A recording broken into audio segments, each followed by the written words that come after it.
came from an era, if you was in my house, if you wasn't eating it, I wasn't picking you.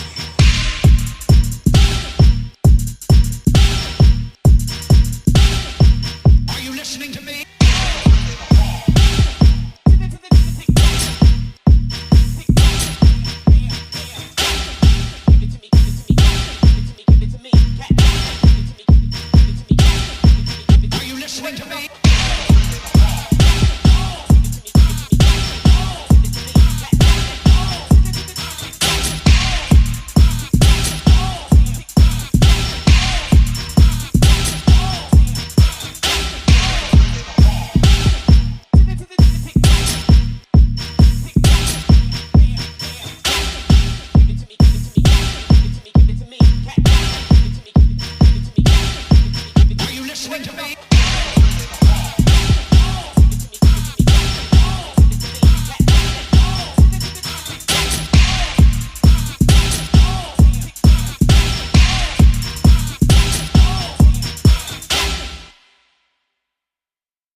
Garçon, now St. Laurent here. St. Laurent. I appreciate you for coming. Thank you for having me. I remember like when you left the house, it was kind of like, I was like, what? You know, because you've been in the house since the beginning, correct? Yes, since the beginning of time. I joined the end of '08 and left last year, like around November. Yeah. Yeah, so first, before we even get into all of that, where are you from and how did you get introduced to Ballroom? I am originally from Los Angeles, California. I got introduced to Ballroom just from simply hanging around a group of people, which was the Revlons, D Revlon, and at that time I had a really close friend named Virgil. And I used to hang around with them all the time and go to the Boom Boom Room, the Ebony Lanes ran, and just go to like the little mini balls and stuff like that. And so in high school, like I was always interested in modeling, and then after high school I got into modeling and stuff like that. And once I went to a ball, like I saw All American Runway, and I was like, oh, I want to do that. I fell in love with it. And then I walked my first ball, which was at the Boom Boom Room, but my official ball, first ball that I walked was, I believe it was called the Grudge Ball that Taz Omni threw, and I think that had to be back in like '06 or '07, sometime up in there. Yeah. So. Was Garçon your first house? Revlon was my first house, Revlon. And then Revlon was my first house, and then I joined Garçon the end of like late 2008. Okay, so what made you choose the Revlons first? Because it was simply all the people that I already knew before joining the house. So they were all friends of mine. We used to go to the clubs and run the streets and all that young stuff, all that stuff. And D was he was pretty dope. So I trusted in them, and they believed in me, and yeah, I joined them.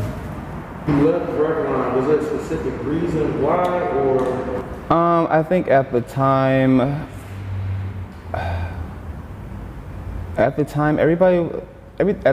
people started just to fall off.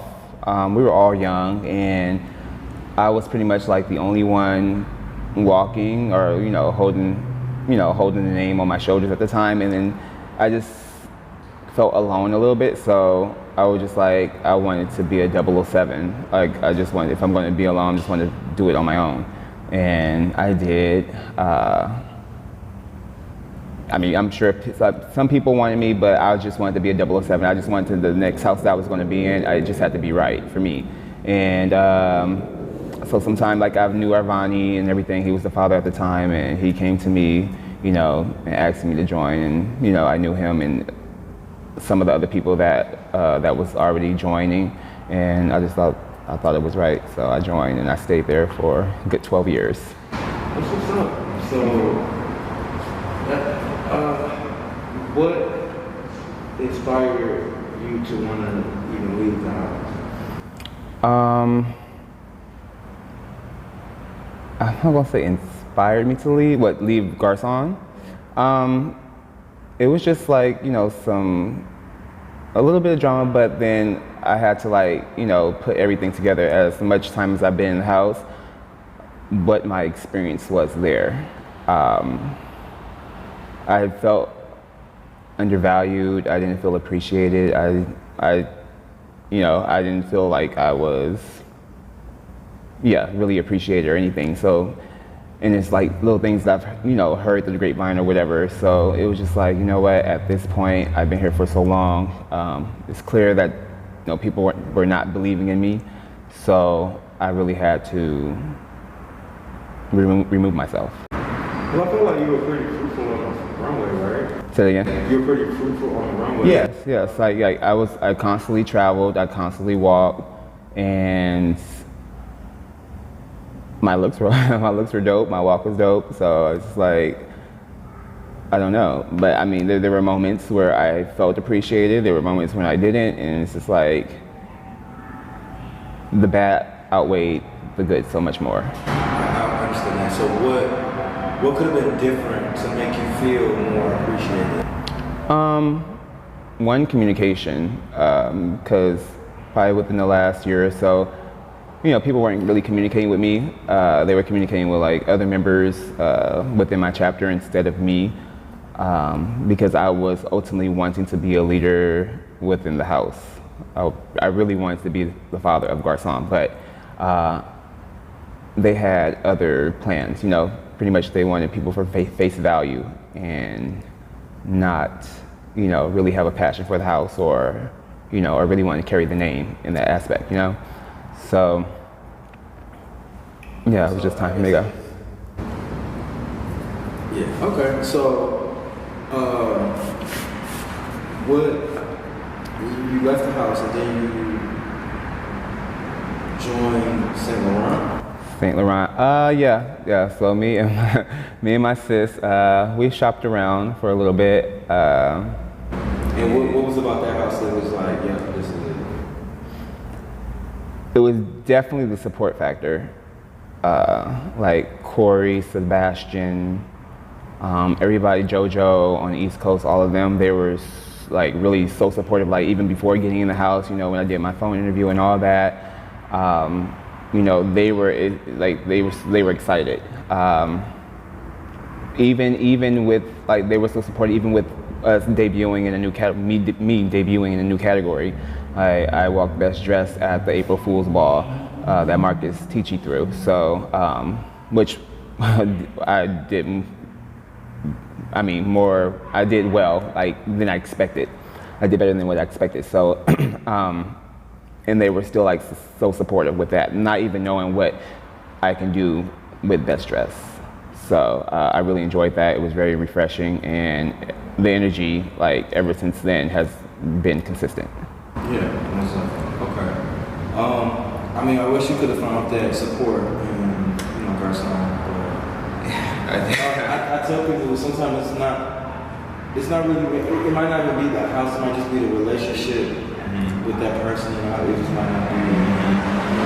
But 12 years is a long time. Yeah. So I'm just sad to see that, go down like that. But I mean, if you're happy, I love to see that. Yeah, I'm definitely happy. Like I said, the energy, the love, the support that they give is unmatched right now. That's what's up. Okay, so does it feel because I mean, 12 years, regardless of how old you are, is a long time for anybody. So was there, do you feel like you had to adjust to the change or?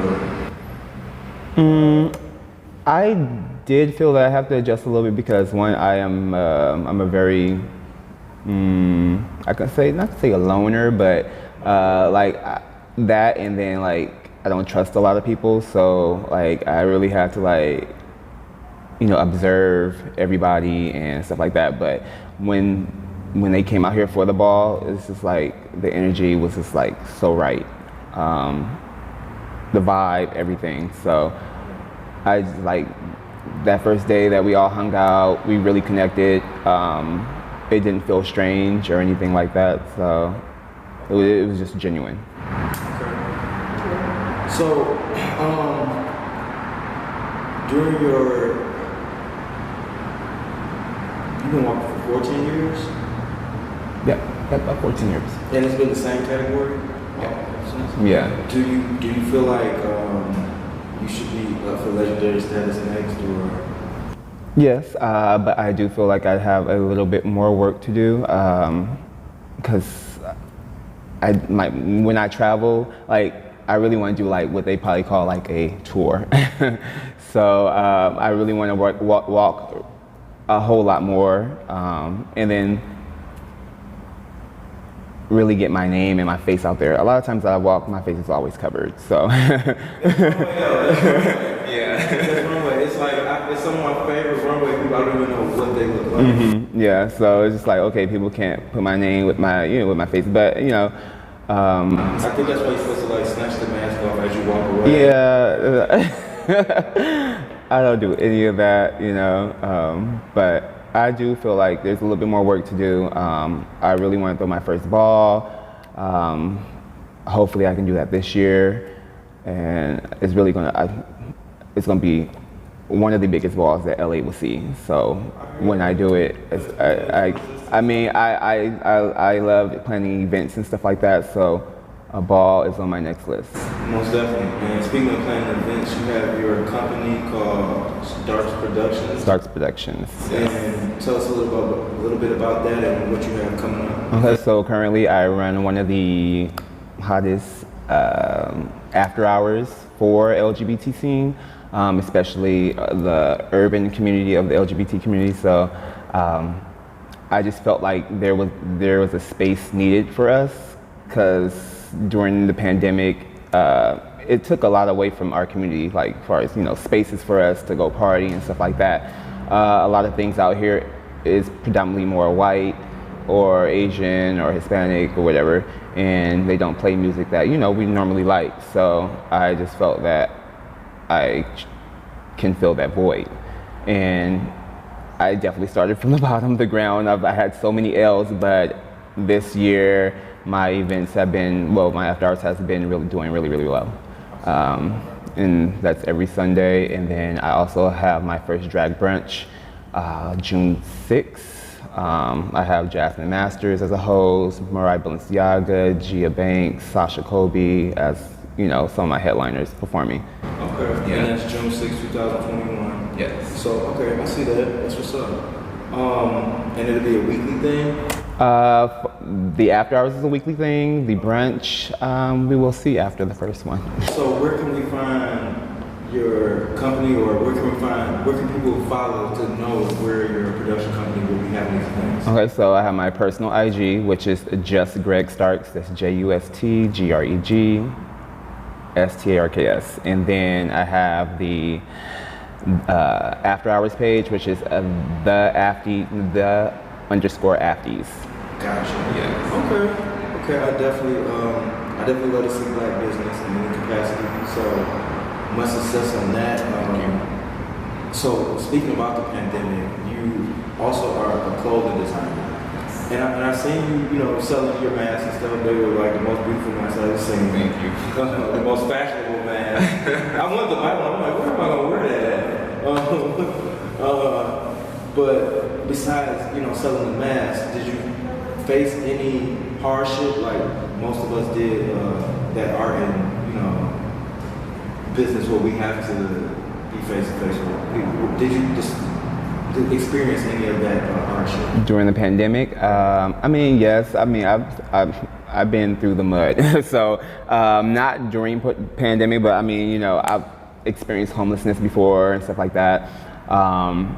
During the pandemic, I was living with my bro. I was still designing, but other than that, I've gotten through all those trials and tribulations. Like I live in a 2-bedroom, 2-bath. I pay $2,600 a month on the top floor of a luxury building downtown. So I think I'm doing pretty good for myself. I mean, it's just like when you know that you have a greater purpose, your drive is so much, so much different. Okay. So, yeah. Okay, I see that. I have a passion to succeed, so that's just like those things that I've been through, it's just not my story. Yeah, most definitely. And a lot of those misfortunes sometimes make the story that much more beautiful. Yeah. Especially when you come out on the other side and you are successful and you can look back at that and it was a learning experience. And it's also a teachable moment for anybody who might be in that position to see. Yeah, it's just never ever give up. Like, if you're down, like, just know, like, if you know that you have a higher purpose, just keep pushing. Yeah, most definitely. Okay, so you designed for a lot of celebrities before. Is there one specific look that would probably be your favorite, or maybe even one artist that was your favorite to work with? My favorite artist to have worked with would be Sweetie. She's fun and she's funny. I feel like she loves gay men as well, like, because her team, like, her stylist, her hairstylist, everybody, like, they're pretty much, like, she's more comfortable with gay men than women. And, and I like designing with her. Like, she likes to step out the box and just do different things. Yeah. So she's like one of my favorites.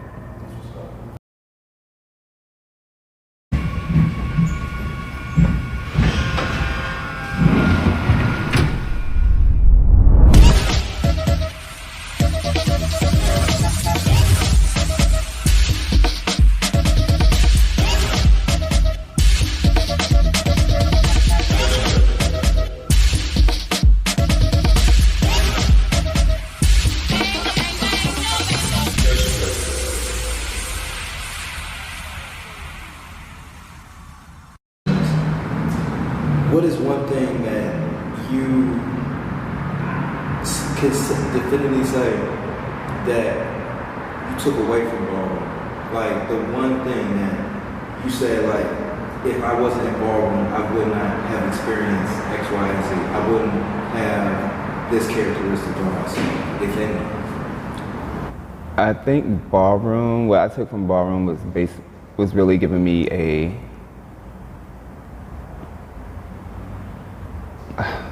I would have to say two. I mean, like, confidence and a backbone, Definitely, I really have thick skin, so so it's really taught me how to be, tough and have confidence.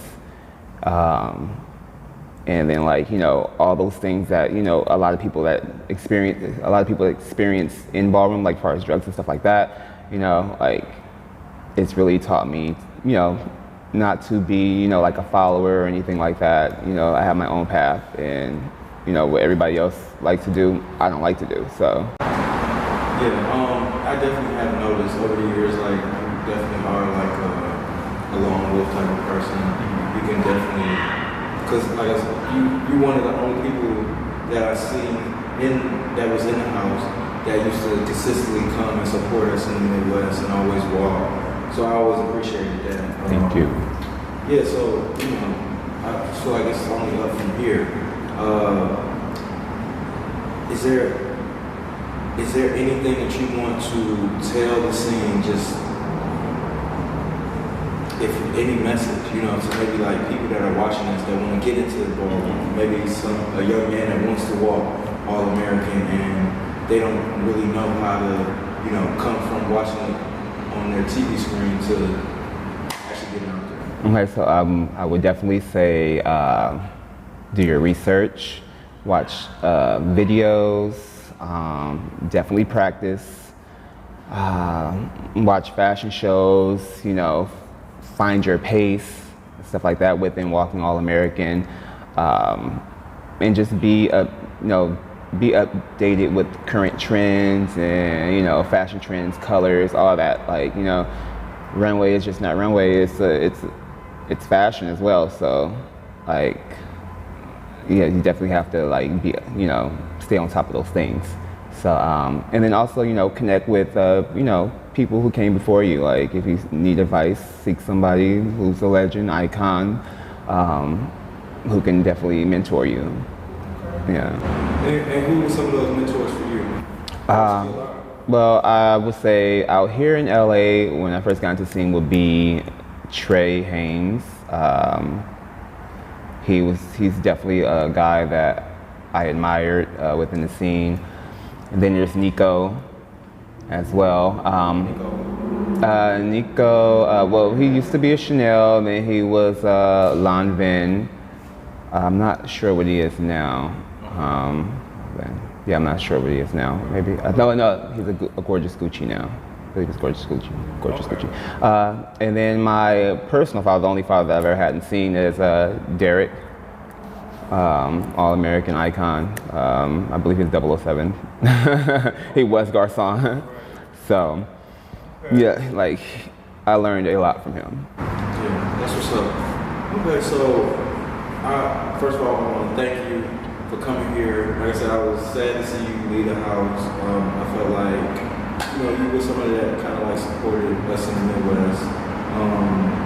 Me personally, I never heard you create any type of drama or anything like that. I personally never seen you be involved in drama, so it kind of just took me by surprise to see that you were somebody that left. Yeah. So just to hear your story, I'm glad you're now happy, regardless of whatever house you're in. Like I said, sometimes it's not the house, sometimes it's the relationship with the people in the house, and relationships between people are unique. You know, so what's right for somebody, right for one person might not be right for the next. And we all have to respect it. So thank you for coming. Last question I have to ask is, can you describe yourself in 5 words or less? 5 words or less, okay. Loyal. Loyal, loving, determined, resilient, creative. Awesome. Ladies and gentlemen, Greg Starks, say Laurent. Thank you so much.